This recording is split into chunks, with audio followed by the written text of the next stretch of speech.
Hey folks, it's Frithgar here, how you doing? As you can see, we are going to be working on Factorio today. Now, I asked you last week if you wanted me to play Factorio or Big Pharma, which is the pharmaceutical company one where we have a big factory and we build...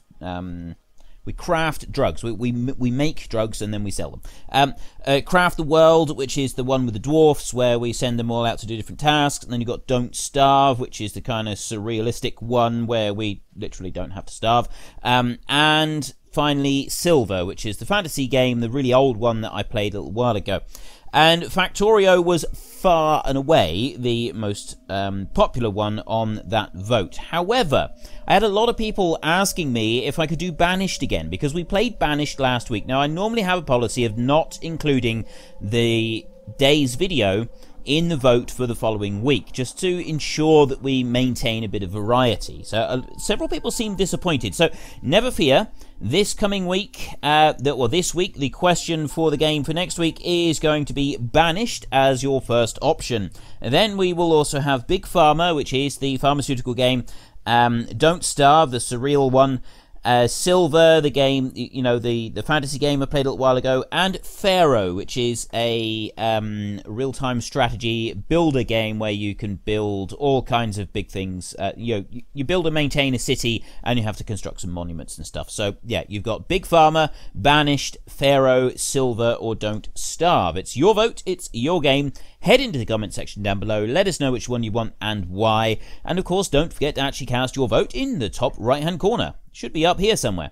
Now then, we started last week. We placed down our rocket silo, and we started the long, tedious process of actually building a rocket. Now, what you've got to do is you've got to get 10 of each of these low-density structures, rocket fuel, and rocket control units into here. When you've got 10 of each of those, it will actually construct one part. Now, it's slowly getting there. It's got 8 of each, so these are working away industriously, getting everything in there and everything that they need in order to construct all of these parts. What we're going to do is we're going to speed this up just a fraction. We're going to put a beacon down here, and I was actually thinking if I do it like that, I can get all 3 of those factories being affected by that beacon, and I can get all 3 of them affected by the beacon if I go there. I'm actually going to move it off to the side so it doesn't affect the rocket silo itself. I'm not concerned about the rocket silo getting the effect, but the factories will. So then we will go into here and we will put level 3 speed modules into that one, and we will put level 3 speed modules into that one. Oops, that should speed them up ever so nicely. Look at that, that's much faster now. Then we can look in here, so we've got 9, 8, and 8. And very, very soon, we will have 10 of each in there. This one here should soon be finished. It goes on this here. You've got this bar here that slowly fills up. So you sort of generate extra ones. And here come all of the robots, bringing them in. So we've got 11 each of those and 9 of that one. And you'll see how quickly it takes to do 1%. This is literally 1% what we got here. There's 1%. That's it, and it's building up through. Because we got 4 of these in here, every time we do 1%, we gain an additional 40% of another one. So then it's going to start building up. So, yeah, it's going to take a long time to reach 100%. Now, I've seen builds where people have their maps going with a rocket launch every 60 seconds. You can imagine the amount of resources that have got to go into that. Because last time we played Factorio, it took us a bit just to get these going, and we've got, obviously, our mega base down here, and most of it isn't up here. Most of the mega base is obviously down here. For those of you who haven't seen it before, here is our mega base. Now, we've got all of this. We've got uranium being extracted here, and the Kavorak's loop being done there, so that it is maintaining that. We've got our research stations here. I've got a small train station there, gathering up a little bit. That is a copper processing, that is iron processing there. We've got another train station here that is bringing stuff through. And we have our swarm, the heart of the swarm, the active swarm. Now, at the moment, we've got about 2,000 logistics robots in storage. Of the 10,000 we've got, so about 8,000 of them are flying. So if you look at the map, over all of this area, now not over this bit over here, this is actually separate, and so is this piece down here. Although we do have robots flying down to here to maintain our nuclear power station. No robots here. There's a train. It's on its way. That one's going all the way over to there to get some more ores. No robots up on that bit. Robots are over on this bit, though. So, robots are flying around all of this area here. They come down to this, and they go round there. So, they're all over this area. And we've got 8,000 robots flying currently over all of that area. So, there's a massive, massive amount of robots. And probably we don't have enough. We do need more. But what we need to start thinking about is expanding our operations. In order to be able to do that properly, we're going to need more trains. So I'm actually going to go back up here. And as you can see, I don't have concrete down over everything yet. I would like to have concrete down over everything. It's something we're slowly working towards. It's not a major priority, but it is. I am slowly sort of adding in extra bits of concrete. And I'm going to do that right now. We're going to add another layer of concrete. So I'm going to put some there and some over there. So we can just sort of build in that extra piece there. Oops, keep pressing the wrong button. Because I play so many different games, it does take me a minute or two to remember the different controls for different games at times. So we'll just let my own robots come back. There we go. Now, I've got these roboports here. So I could, in theory, all of this here could be done with the robots and could be then taken with them down to the ore processing factories. But I'm thinking that I don't want to do that because that's a long way to go and it uses up a lot of robots in order to do it. I'd like to start having a central station, a big ore processing unit. The trains come up, they offload, and the robots come through and they take everything from there and they move it out. So if I could, I mean, this station here isn't particularly important. That one will eventually be deleted completely. When these ores here are depleted, the train station will be gotten rid of. We'll remove that one. This one here is, I want this one to stay, but we need to redo it because at the moment it's all two-way, and two-way is good, but it's extremely complex to have it when you've got multiple routes going through it, and it's difficult to maintain. So I'd like a one-way loop of train station that will be able to pick up from all of these different places. So we can have like ores set up next to there and there and there and there and there. So different stations. So it's gathering it all up. And we've got the copper over here and here. A couple of different places with copper. We've got a huge lake over here, so I'll be able to do more nuclear processing over there. I've got some here. Now, it would be more efficient if I was able to put all of my nuclear processing all in one place, but I don't actually want to do that. I would prefer to keep this nuclear station here where it is and not do any more to that one. I would actually like to go over here and start using this and use this area here for nuclear power. So in order to do that, I need to remove these ores. These are the priority. I'm not worried about oil. Oil is eternal. It never gets rid of. It just reduces in yield. So because the oil is eternal, there are going to be oil fields I'm just going to completely ignore and not worry about. A tiny little bit of uranium there. I would probably ignore that as well. It pains me to do it. It really does. I really don't like to actually just go over an ore station. I absolutely don't like it. An ore deposit. I don't like using it up and not doing anything with it, or building over it, not doing anything with it. I actually find it physically painful. I really, genuinely hate doing that. Absolutely despise doing that. I can't emphasize enough how much I dislike doing it. But sometimes you do have to. So actually what I'm thinking is we could take that and we could put it in storage. I could have a storage section over here and I could strip all of this out. I've got a mass of storage down here. Now what I could do, it's a little bit laggy at the moment. I think it might just be me. So yeah, what I'd like to do is I can start mining this ore. Now this ore I don't think is going to cause us too much trouble. That there will go by train around over to our station, so that won't be an issue. This bit here, I was actually thinking that we would take this on board and we put it onto a train and then, well, no, we won't put it onto a train. We'll just extract it and we'll put it straight into storage and then we can do something with it after. So what I'm going to need to do first is I'm going to need to remove all of the trees. So we'll start working on that. So if I do that, now this is a special deconstruction planner that only removes trees. The actual deconstruction planner itself is programmed to only take trees and rocks. It's not going to remove anything else. So we're not going to remove anything important from our map. It's not going to make any damage, anything like that. We've just got to wait for the swarm to come through and remove everything. So they'll come up through there. Our own swarm will also work, and it will remove a load so long as we have space in our bag. And at the moment, we got loads of space. Wood is set to auto trash, so we've got 10 trash slots here. And as soon as the robots have gathered all the wood and they'll fill that one up, then they'll start filling up the rest of our bags there. So we got loads and loads of space. We're not going to worry about that. Just let those robots take that little bit there. And if I move over here like this, I can then deconstruct all of that like that. They'll go running out again and grab everything that I've set for deconstruct. We're going to get a little bit of stone coming in with this lot. That's okay. We don't mind that. There's an island over there.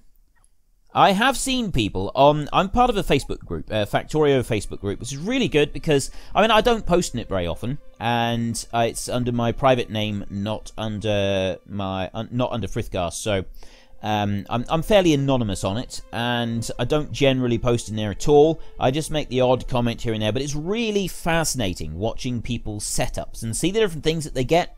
And it's also really hilarious. Very occasionally, someone will start a new world, and their new world will actually be, they'll be on an island like that. Now, if you're on an island like that, there is nothing you can do. You cannot use that world. It's just, it's not physically possible, because you can't get off the island, so you can't start processing or making anything. I did see someone post a picture. They were on an island, and they didn't have a great deal of stuff there, but they did have a couple of deposits of stone. It wasn't a tiny island like that. It was a little bit bigger, and there was a couple of deposits of stone, just enough so that they could make a land bridge and escape. And it was actually really cool because it had a small deposit of coal, a bit of iron ore, a bit of copper, and then these couple of little stone ones stone deposits as well. I thought it was absolutely fantastic. I thought I'd love to have like a deposit like that. It'd be absolutely brilliant because you could use it and you wouldn't have any issues with the biters right at the start, because they weren't playing it on the peaceful mode like I like to play it on. They were playing it on normal mode, and playing on peaceful mode rather than normal mode means that we don't have the biters attacking us. If I just get rid of that and I go to here, all of these are enemies. They're biters. They're the nasty aliens that infest this planet, and I mean they're fine and everything. It's just they don't like us polluting and destroying their planet, so they come along and they attack us on a regular basis if we play on standard mode. I don't do that. I prefer to play on peaceful mode where they don't attack you unless you attack them first, because it's just easier. I can concentrate there on building a mega base rather than having to worry about them.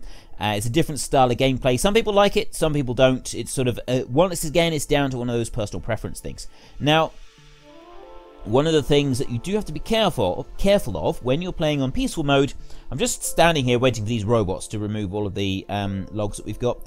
You see the forest that we've been removing, and there's more forests around here and over here. If you were to take a flamethrower and you were to go and stand here and you were to set fire to some of these trees, the fire would spread. And if the fire spread far enough to attack one of the two, damage one of the biter bases, all of the biters there would start on an expedition, and they would come flying over here and they would go straight for you, and they would obliterate your base. So don't play with flamethrowers unless you've actually got some form of defense ready and waiting to deal with all of the biters that are inevitably going to turn up, because otherwise they will completely destroy your base. I had to reload a save game because I did that, and they just wiped the whole thing. Hundreds of hours of work gone in seconds because I had zero defenses whatsoever because I was playing on peaceful. Why would I have any defenses? So yeah, it was quite amusing to watch that. They didn't like being burned alive, apparently. I can't understand why. It seemed quite reasonable to me, but yeah, apparently they didn't like it. They got all shirty about it and came along and destroyed my base. Little savages. So yeah, I then set up some defenses and everything. I got defenses ready so that then I could go along and I could burn them to my heart's content, burn all the biters that I wanted to, and utterly destroy them, decimate their population, and there was very little that they could do about it because I had very, very strong, perfect defenses. Now then, that bit aside, I think we will just remove these trees as well as we're over here, so we can get our own personal swarm working again. I generally try to keep 50 robots on me, and then the rest of the robots as construction robots, that is. They're the ones that are going and picking up all these trees and making this job ever so much easier than it is when you first start the game. So yeah, I've got 50 construction robots there. They do their little thing, and they pick up all of these logs. Now, I just want to show you, this is what you have to do if you don't have a robot to go and pick the tree up. You go and stand next to it, and you press and hold right-click. Like that. You see this? This is harvesting wood, right? So if you want to move, if you want to clear an area of trees, it takes a while, as you can probably imagine. It's not the speediest thing to do. So having robots is an absolute godsend. It's wonderful, it's amazing, it's glorious, I love it. And the only way that we're going to be able to mine that is if we get sulfuric acid over here, and I don't really want to do that at the moment. I'd have to pipe it in. Actually, it's probably not going to be that difficult. I think we could probably cope with that. So if I just come up here, we want 4 of these. We've got 4 of these. So if we start on that, and I'll do 1 there, 1 there. I'm deliberately taking 4 of them so that they've got, hang on, there. Yeah, deliberately taking 4 of them so that there is enough. 1, 2, 3, 4. They harvest them quickly, so there's enough. Yeah, not enough. It's so that they harvest them quickly. If you have 4 drills over that area, it will harvest it a lot faster than if you've only got a couple of drills. So if I do that like that, and then bring that one round, I will have 2 drills feeding each side of this belt, and that one will come down here like this. Now, I also need to put a little bit of power here so that I've got both of these drills activated. 1 there and 1 there. And then the other thing I need to do is I need to put some pipes into them, and that's going to be the bit that's going to be a little bit time consuming. So I want to put 1. Actually, I don't want to put that one there, do I? I want to put that one. How am I going to do this? If I put 1 there, and I put, no, I don't even need to do that. It doesn't actually matter that we can't travel through it, so we'll do it the cheap way. I'll take that one and go round like that, and then from there I will take some of these, and we will start moving these over that way. Now, which way do I want to go? I want to go down here. The nearest sulfuric acid that I've got is all the way over here. I've got a storage system. It is slightly laggy on this map now, and that is because of the huge, massive quantity of robots that we've got everywhere. And there's not really a great deal that you can do about that. It's just one of those things. See, I've got 9,000 robots flying at the moment. There's another 1,000 have gone off to do various different things. I mean, it's amazing how well optimized this game is. It really is. It's absolutely fantastic, the amount of work that has gone into making this map, this game efficient and work. I mean, the guys that make this game are really passionate about it, and they work really hard to make sure that the optimizations and everything are absolutely perfect and spot on. It's so rare that you get an error that will stay for any length of time. If there is an error that is identified, they will work very hard to roll out an update and get that error dealt with. Now, what we're going to do is we're going to just press that one down like that, and just press and hold, and it will put double pipes all the way along until we get to where we want to go, which is about here. There we go, perfect. So I'll bring that one from there and bounce that one down to there, and we'll go to here like this. So if I remove those 2, and then I put some more of them, 1 there like that, and then I take a straight pipe. Well, any pipe it is. It's a straight pipe. It looks like a straight pipe, but if it's going around a corner, it will automatically go around the corner. We've gone through here without interfering with any other pipes. We haven't sort of connected into anything, which is perfect. And we just come back through and we double check that the route is all intact and working well without any issues whatsoever. And that does seem to be fine. I can't detect any issues there at all. And we've got sulfuric acid right into those 4. So the next thing that we want to do is we want to bring a little bit of power over to it. That one I will do with just the ordinary wooden electric poles. I'll bring them over like that. And then I will go north like this so that we have power. So now we're extracting that uranium ore. It's not going to take very long to fill this belt up. That's not going to be an issue at all. And if I move down over here, we've got uranium ore already being extracted down this side, and you can see that we've got loads of it already in storage. But it's not being like extracted out and being used up. It's just being extracted and held until such time as our production facilities over here start to use it. Now what we've got is we've got a centrifuge here that takes uranium. It does uranium processing.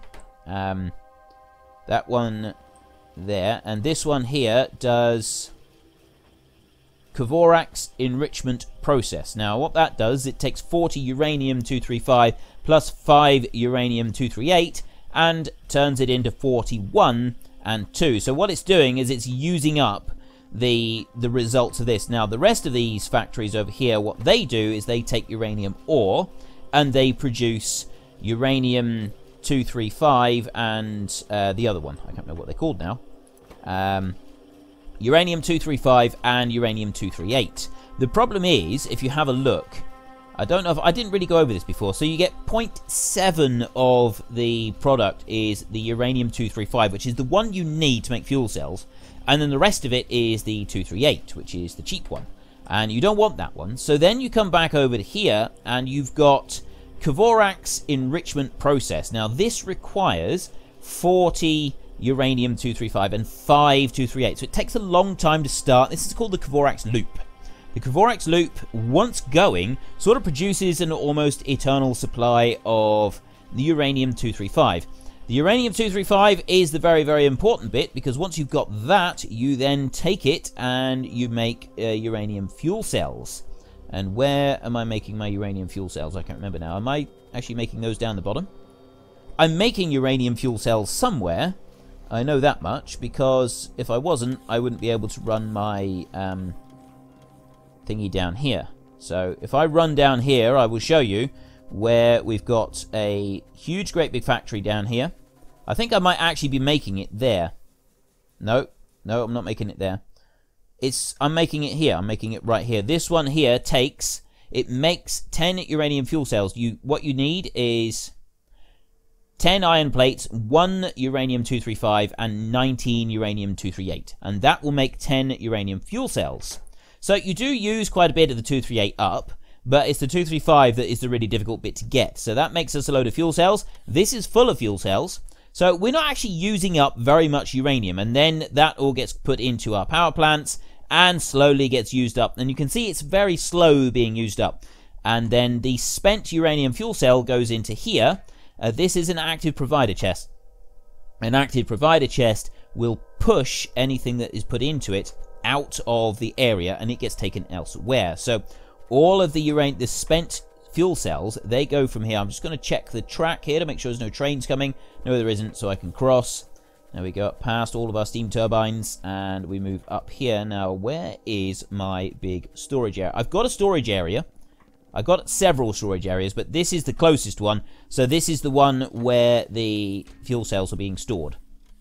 That's where they're being put at the moment. And this is the next one. Right, excuse me a minute. Okay, right, feeling a little bit better now. I've got another little patch of uranium ore there that I want to deal with. Some storage here, and then I've got a main storage area over there. Have a look on the map. That there is my main storage area. I've got loads of chests down for long-term storage. The yellow boxes are long-term storage. And I've got another area here. That's not a very big one, though. I've got much more than this in long-term storage. There's loads of it. So what happens is everything is used up, but if you've got an active provider chest, that will push the item that is put into it into the system. And so a robot will come along and will take it and move it elsewhere. If you've got a passive provider chest, which is these blue ones, no, that's a request chest, sorry, a red one, these, they will only come and take it when they need it. So if you've got all of those, you don't need any of these yellow ones, or you only need one, just for the odd little bit. But if you've got these, or if you're using your trash slots on your person, like these here where I was using all of that wood, it's got to be able to go somewhere. So you need to have some yellow chests down, because if they can't use it in the current system, they need to put it into long-term storage, and then it is brought from long-term storage later on whenever it is needed. So with that in mind, we want to go back to our uranium over here. Now, I was doing a beltless factory, but I want to sort of keep the robots within a certain area. I don't want them going outside of a set area. And so in order to achieve that, we are going to be using belts outside of my marked out zone for wherever my factory is going to be. And this is currently outside of that zone. So I'm going to bring this one over here and bring it down to there. And then let's just get rid of another one. And then from here, we will just put a chest. But we're not going to put a passive provider chest or anything like that. I'm going to put a active provider chest for this one, and I'm going to drop that one there like that. Then I will put a fast inserter to go into it, and I will put some power there like that. So what it's going to do is this inserter is going to take all of the uranium ore here and put it into the chest, which then I'm going to get a load of robots come along, and they will take every single bit of ore and they will remove it from here. Now they will either take it over to our ore processing facility that we have, that I showed you just now over here above the uranium patch, or they will go and put it into long-term storage until it can be used later on. That's good. That's what we want. We want it removed from the situation so that nothing is going to have to deal with it. We're not going to have any worries about it, and that will remove all of the ore. The rest of this ore we're going to do something different with. I want to remove all of this and I want to use it up. Now coal isn't using up as fast, so I might have a coal train somewhere separate. But I still want to use it up. I still want to harvest every single bit of ore that's here, and I want to move it. So I'm going to start using trains to do this. Now we're not going to have time to really set everything up this week. So what I'm going to want to do this week is I'm going to go over to where the station is, and we're going to see what we can do. I might also set up, actually I've got sulfuric acid here, so we could harvest this little bit of ore so that it's out the way and it's neat and tidy. I absolutely detest having patches of ore being built on. I really hate having to build on patches of ore. So if I do something about this patch of ore right here, and what I will do is do it like that, move that one over there, and then I will... Now this is going to be a difficult bit, is I want to still be able to do this. Actually, I can do it that way around. If I do it like that, I can bring that one and put that one there. Right. So I just need to connect up the sulfuric acid, which I can do from these bits over here. So let's just do this very quickly. This is just so that I can remove this bit of ore and keep this area nice and tidy. I absolutely detest, like I've said many times, patches of ore in the way being built on. It's something I really don't want. I don't want any patches of ore being built on. So if I move those there, and then I put another couple of these. Now I use underground pipes wherever possible because it allows me to build over the top of them. The next thing I'm going to do is I actually want some requester chests. I've got some active provider chests. I've got a few there. I'm not sure if I'm actually making some in my system. I don't know, but I'll soon find out, because what I'll do is I'll put in an order there. Active providers, 50. And we'll see. If I get some active providers delivered to me, it means that they are being made somewhere in the system. I just don't know where. I've got so many. Oh, I've got some delivered to me then, so I've at least got some in long-term storage. Whether I get if I get the full 50, it'll be an indication that I do actually have some available. If I don't get the full 50, it means that I don't actually have the long-term chests being made.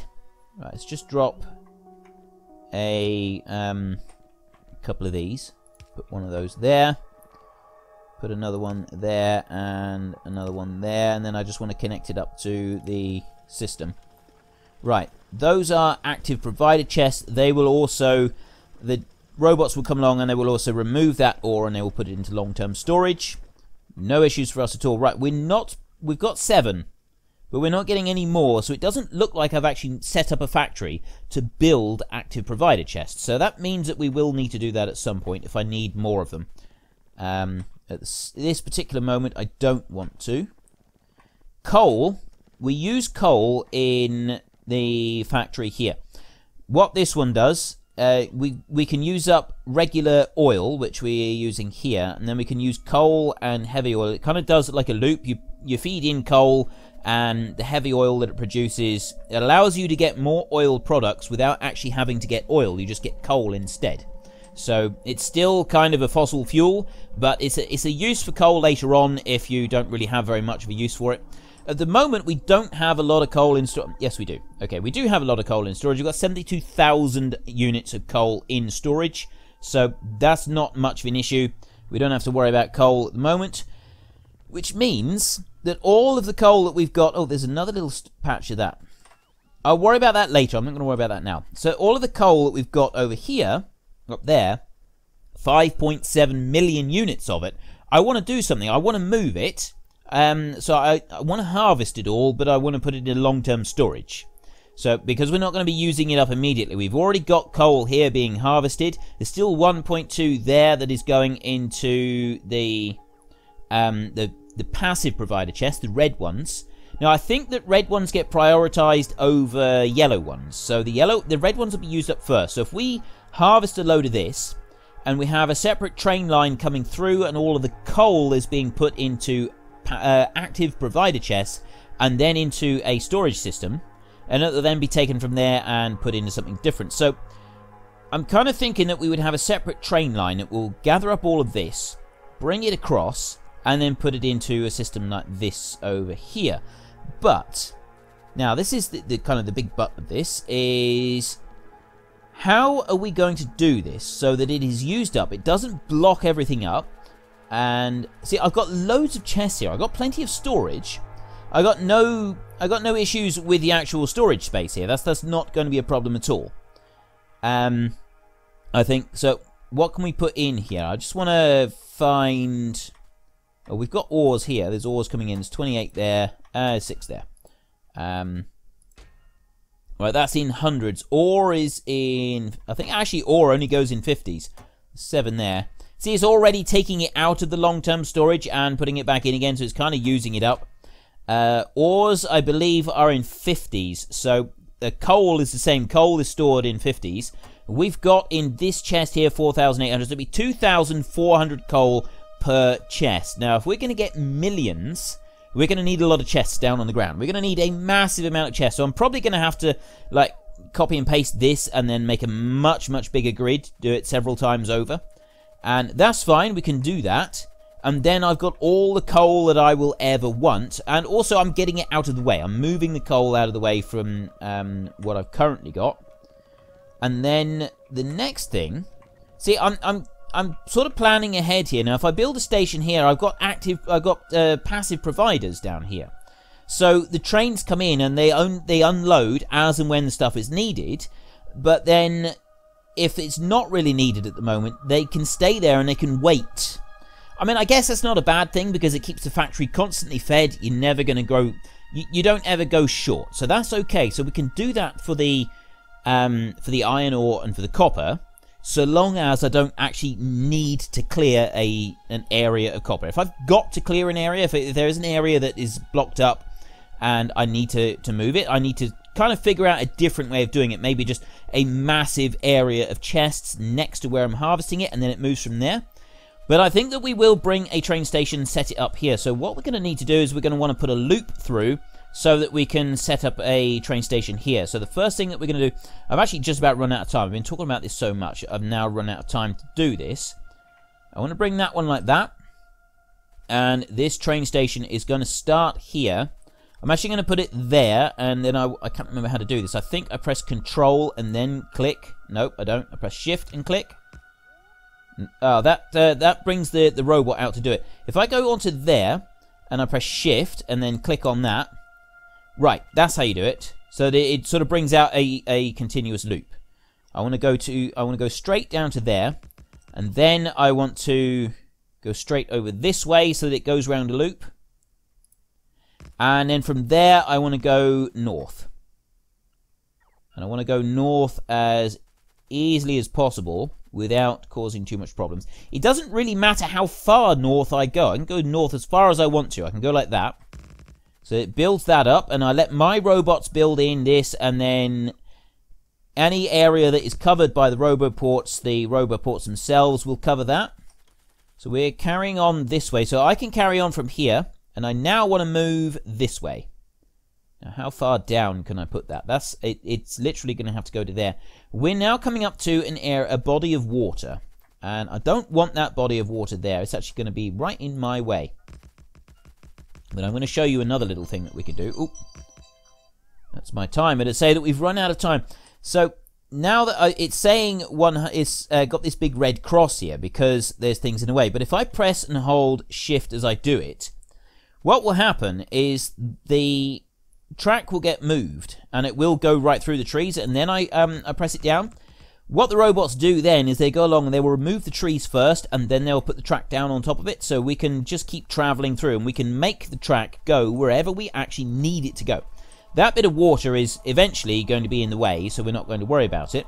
We want to go all the way over here, and I will want to gather all of that up and process it with the train, but to start with, we're actually wanting to go all the way over here and sort of set up a station somewhere around here. That's our destination. And in order to do that, I'm going to go north of this area. I'm going to go up through those trees over there, because that way I'm avoiding this and we can still harvest all of that. We've got stone there that we want to harvest as well. You need stone in order to be able to make the tracks themselves. So we go onto there, and I press shift so that it comes up through there, and I'm just going to go straight north like that. Allow the trains to come through. Allow everything, allow the robots to get through. I'm going to go north a bit more. I'm looking on the mini-map over here and sort of getting a rough idea of where I want to head. And so I just want to go in a straight line, I think to about there, because I don't want to put a train track over that stone either. I absolutely, like I've said so many times, I do say this a lot, I really do hate building on ore. So I always make sure I go around any ore, so that I can come back to it later on and harvest it as and when I need to. Now that we've sort of reached an advanced stage with our game, I will be making sure that as we sort of expand out, I'll just harvest the ore as we go and put it all into long-term storage. Every single little bit that I can will go into long-term storage. Just need to check now. We've got 109 tracks left, so we've still got enough. We should... I'm hoping actually we'll have enough to get all the way that we want to go. I just move that like that. It can go in a straight line right the way across. We'll be able to get there, but we may not be able to get back again. We can run on the track here, and if I do that, all the way across. Now this bit's nice and easy. We've got no trees that we need to move. I'm just pressing shift each time. If there's any like trees or anything in the way, I just press shift, and then the robots, it changes it so that they will actually place down properly. Right, there's where we want to get to. So I'm actually going to put the train track to here. Actually there, stop there. The oil. The oil is the only thing that annoys me in this game. Because it's an infinite supply, you can never ever get rid of a patch of oil. So that is something that you end up sometimes having to build on. Now, I do have a very... the setup of the map is very, very generous for resources. We've got more resources than we could ever actually use. Because I do that, it does end up meaning that... ooh, it's just going to be touching that ore. I don't like that.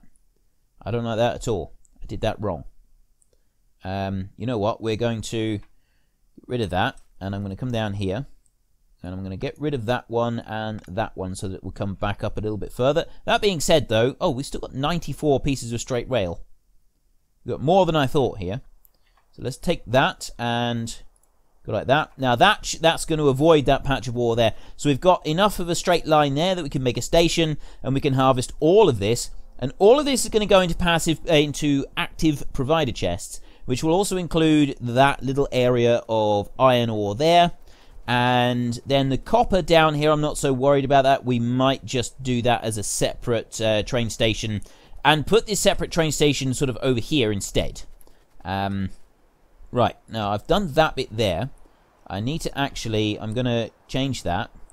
And I click on there, I shift click on there so that the robots will do it rather than having to do it myself. Just makes life a little bit easier. So let's go to that point, and then I'm going to need to get rid of that, remove that one, put one there and one there like that so that we can get through. Go like that, shift click, and then the robots will start doing their thing. We're actually going to move this back up here so that it's quite close to the railway that we've put up through there, because this is going to be a loop. All of my train tracks from now on will be done in a loop rather than being done in a a back and forth line, just because it's so much easier. It's far less likely to have any issues with the tracks crossing each other. And I just realized I actually took that track over a coal field, and that's unacceptable as far as I'm concerned. So we're going to have to change that. I'll run one track underneath and the other track will go over the top. So if we come over here, and I will use the deconstruction planner there, remove all of that. It'll also remove the trees, some of the trees out of the way. I'm not worried about those trees there. I'm not going to remove masses of them. And that will get rid of those tracks there. Then we come up here, and I take a line of them here. I have just about run out of time now, so what I'm going to do is, if I just take that one wants to go back there in a minute. Let me just finish doing this little bit here. Next time, we will carry on building this track. And we will come through, and we'll get it. And we'll also be setting up our station over there, the other station where we're going to be offloading all of the coal and everything. And we'll keep working on this and getting everything up and running exactly how we want it. And once it is up and running, I think it's going to be absolutely brilliant. I think we're going to have a lot of fun running this place. So I go there like that, put those in, and then press shift, and if I just move it over a little bit further like that, there, and then finally I press shift. I want to get it to join up with that track there. It's very difficult sometimes to get it to actually connect back to a track when you've moved around a little bit. So if I do that so that it sort of goes in a straight line there, is it going to actually... Yes, it will. If I can get it to marry up there like that. And it's not actually met up. If you look there, it's got a join on it. It's got a join... No, it's not got a join there. What's going on here? Right, there's no join there. There is a join there. You've got too many pieces of straight track. So if I move a couple of them out the way like that, then I go there and click on that arrow. That should join them in there. Now they're joined in together because they've gone blue. And there's no, you can't sort of see where the edge of the track is. So now it should run all the way through without any problems. And it will do the same over there. So we've got a straight line there that we don't need to worry about. We can come down through here, and we can connect onto this track now, and we can start moving out that way. We've only got 36 tracks. And if we look here, I've got 400 there, straight rails, demanded from the system. So if I move back into range of the system, they will start feeding me. So we can just check on the progress of our rocket here. We're at 28% already, so it's doing really well. Hopefully in the next couple of episodes we will be ready to actually launch a rocket. But the most important thing for us really for the next episode is that we will carry on building that train station. You can see now we've got all this. I think there's actually a little gap there that we'll have to go back and attend to. But we've got this nice loop that's going to come up all the way around here. That will carry on. I'm going to go straight up there if I can, and then bring it around underneath all the way through there, and we'll just go up over and to there. So we'll have a nice loop there, and we can run 2 trains on that loop all the way through, and that will harvest every single bit of coal and a little bit of iron ore as well, and move all of that over to here. Now what we could do is we could run a second train on this track. We can put a second piece of track under here somewhere, and actually I'll show you on the map, it's easier. If we can run a second piece of track under here somewhere, just like a loop that comes out of there and then runs and connects back into that track again, and that will be for another train, and that will be for copper, and then that one will come over here, and then it will have a second station over here, and that station will be active. That will be passive provider chest, so it will fill up with copper and run it over here, and then offload the copper onto there. So we're using the same loop as we're currently using, as we'd be using for our coal, but it would only run when it was needed. It would also have to wait until there was no trains on the tracks here, and that's kind of the difficult bit to plan out. I'm not very good at that yet, but I'm getting there. It's kind of a work in progress. I'm learning how to do it as we go along, but we'll get to that next week. So my question for this week is, which game would you like me to play next week? Do you want me to play Banished, which is the one I played last week, now that medieval one that so many of you seem to enjoy? We got Big Pharma, which is the pharmaceutical one. Pharaoh, which is a real-time strategy builder game. It's quite old. You build and maintain a city. And then you've got Silver, which is the RPG game that I played a little while ago. And finally, Don't Starve, which is this sort of surrealistic one where you've just got thrown into the middle of nowhere and you've got to stave off madness and hunger. So it's your vote, it's your game. Head in the comment section down below, let us know which one you want and why. And of course, don't forget to actually cast your vote in the top right hand corner. If you enjoyed this episode, please head down below and give me a like. And if you really enjoyed it, then please tell your friends all about me. Get them to come and watch as well. That would be awesome. And our robot factory is doing absolutely... Our rocket factory here is doing absolutely fantastic. It's slowly building up, and we're almost at 30%. So maybe next episode, maybe it'll be the one after, we will be ready with our rocket, and then we will just need to make ourselves a satellite to add into it. But anyway, that'll be another time. So until next time, thank you very much for watching. This is Frithgar. Goodbye, and see you later.